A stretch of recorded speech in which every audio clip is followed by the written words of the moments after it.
Hello mga kariyal, meron po tayong gagawin ngayon na isang electric pan.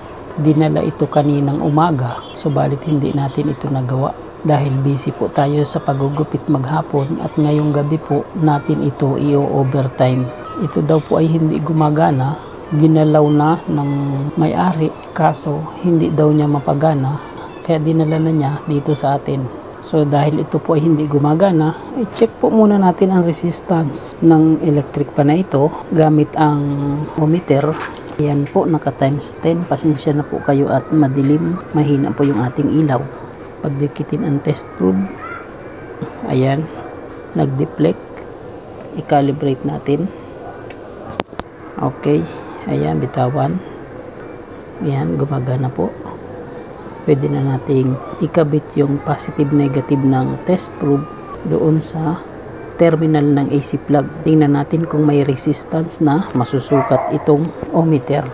Kailangan magkaroon ng resistance reading. Pindutin lang po natin yung 1. Napansin nyo hindi po gumalaw yung meter pointer. Sa number 2 hindi rin po gumalaw. Posible na nag-cut off ang thermal fuse nito. Subukan natin sa number 3. Oops, meron po siyang nasukat sa switch number 3. Ibig sabihin, walang resistance sa number 1. Number 2, wala rin. At sa number 3 ay meron. Kung ganyan po ang sitwasyon ng reading niyan, hindi po normal ang ating nakuhang reading sa electric pan na ito. Posible po na may problema sa motor. Posible rin na sa switch. I-confirm natin kung may problema ang motor ng electric pan na ito. Kailangan lang natin na baklasin yung cover at tingnan natin yung motor nito. Itabi lang muna. Baklasin po natin itong cover ng motor para makita natin kung ano ang naging problema nito.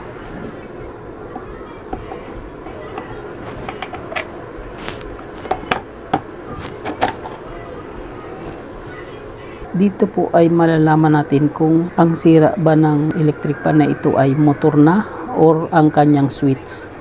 Para ma-confirm natin kung talagang motor ang sira, sukatin po natin ang resistance dito sa terminal ng capacitor. Tanggalin po muna natin ang capacitor.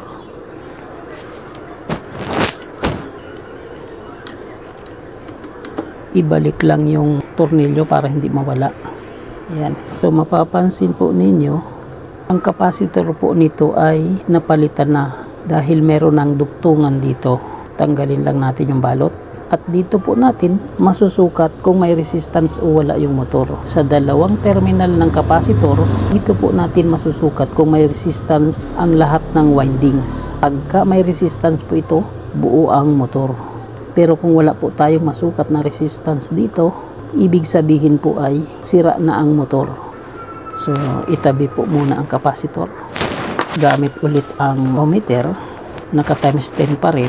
Sukatin natin kung may resistance na masusukat dito sa dalawang wire na pinagkakabitan ng capacitor. Idikit lang yung dalawang test probe sa dalawang wire na ito. Tingnan natin kung may resistance na masusukat.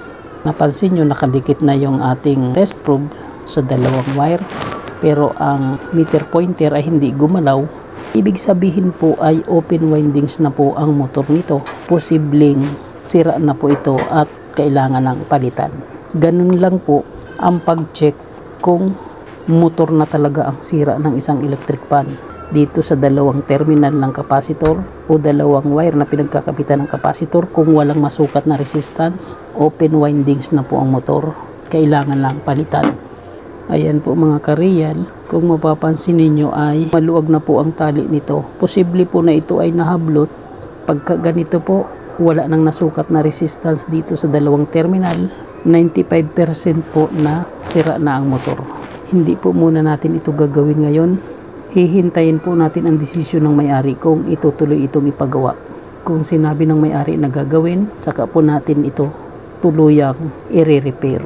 Okay, hanggang dito na lang po muna mga kariyal. Sana nakatulong po ito at makapagbigay ng idea sa mga nagsisimula pa lang sa ganitong mga gawain. Nick is Real Vlog po. Nagpapasalamat. God bless po sa inyong lahat.